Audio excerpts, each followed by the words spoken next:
Amazon's Prime Day is the latest holiday to be ginned up for the purposes of selling goods, extending a trend that includes Black Friday, Cyber Monday and, more recently, Alibaba's $14.3 billion Singles Day.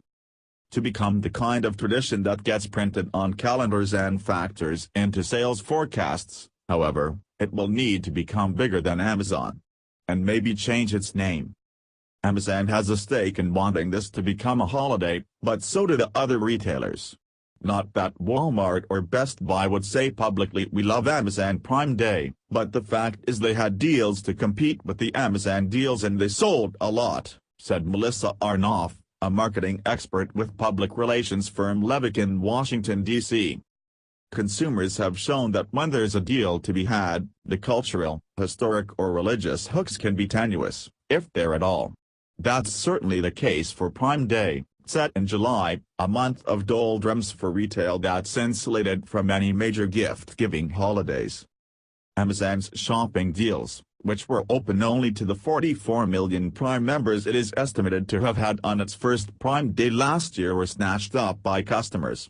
Despite complaints on social media about the type of goods on discount, Amazon managed to get orders for 34.4 million items worldwide, breaking its Black Friday sales records and pushing multiple other retailers to follow its lead. It's not clear, however, if Prime Day will morph into a Black Friday in July or another shopping hallmark that quickly becomes tradition, even if it's less than 30 years old. For it to catch on as a really cultural phenomenon, as opposed to an economic success, there needs to be an emotional component, said Arnoff. Take Mother's Day. Originally launched by West Virginian Anna Jarvis in 1908 to honor mothers, by 1911 it was being observed across the country. By the 1920s, the day had become a major selling point for greeting card manufacturers, candy makers and florists.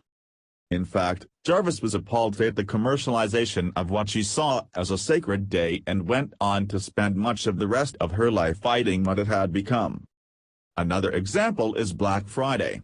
It may seem as if its origins go back to the mists of time, but it actually wasn't a part of the national conversation until the late 1980s. It started in 1960s Philadelphia, when Philadelphia Bulletin reporter Joseph Barrett recirculated the police department's use of the term to describe the terrible gridlock caused by hordes of people coming into town on the day after Thanksgiving to attend the annual Army-Navy football game and to shop downtown. But it didn't become a national shopping phenomenon until the late 1980s, when it was recast as the day retailers' accounts went into the black after losing money all year, due to strong pre-Christmas sales. Of even more recent origin is Cyber Monday, first coined in 2005 by Ellen Davis of the National Retail Federation. It began in the early 2000s, when online shopping was still new and most consumers didn't have internet access at home. After shopping in brick-and-mortar stores on Black Friday, they couldn't do any online buying until they came back to work on Monday, where they had access to computers and high-speed internet.